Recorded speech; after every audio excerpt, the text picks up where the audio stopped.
भाई चक्रवृद्धि ब्याज पर आधारित सवाल देखते हैं भाई। इसने बोला है दूसरे और तीसरे वर्ष के अंत में एक निश्चित मूलधन पर चक्रवृद्धि ब्याज पर प्राप्त राशि देर की। भाई 2 साल में प्राप्त राशि कितनी है भाई? 9,600 है। और यहाँ पे तीसरे साल में प्राप्त की राशि कितनी हो जाती है भाई? यहाँ पे 10,272 हो जाती है भाई। देखो ये लगातार साल है, लगातार साल है तो आप अनुपात ले सकते हो। तो इसने ब्याज की दर पूछी है तो भाई इसको काट लेते हैं यहाँ पे। तो काटोगे तो भाई ये तो हो गया 300 बार हो जाएगा यहाँ पे, और ये कितनी बार हो जाएगा भाई? 321 हो जाएगा। तो कितना बढ़ रहा है यहाँ पे बताओ? कितना बढ़ रहा है भाई? 21 बढ़ रहा है। और कितने पे बढ़ रहा है भाई? 300 पे। 300 पे 21 बढ़ रहा है। रेट चाहिए तो 100% से गुणा कर देते हैं भाई। यहाँ से देखो 100 से 100 कट जाएगा, यहाँ पे भाग लगाओगे तो रेट कितनी आ जाएगी भाई? यहाँ पे 7% की आ जाएगी भाई, रेट आ जाएगी। देखो एक और सवाल करते हैं हम। देखो इसने बोला है निश्चित धनराशि पर दूसरे वर्ष और चौथे वर्ष का चक्रवृद्धि ब्याज देर का है। मुझे एक बात बताओ, यहाँ पे दूसरे साल का और चौथे साल का क्या देर का है भाई? आपको चक्रवृद्धि ब्याज देर का है। तो इसने तीसरे साल का चक्रवृद्धि ब्याज पूछा है। मुझे एक बात बताओ, हमेशा समान जो साधारण ब्याज होता है हमेशा समांतर श्रेणी में होता है, लेकिन चक्रवृद्धि ब्याज हमेशा गुणोत्तर श्रेणी में होता है। देखो दूसरे साल का ब्याज कितना देर का है भाई? 320 देर का है।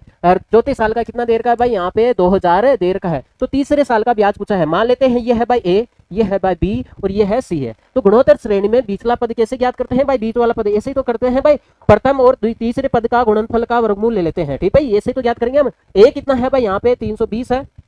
सी कितना है भाई? यहाँ पे 2000 है।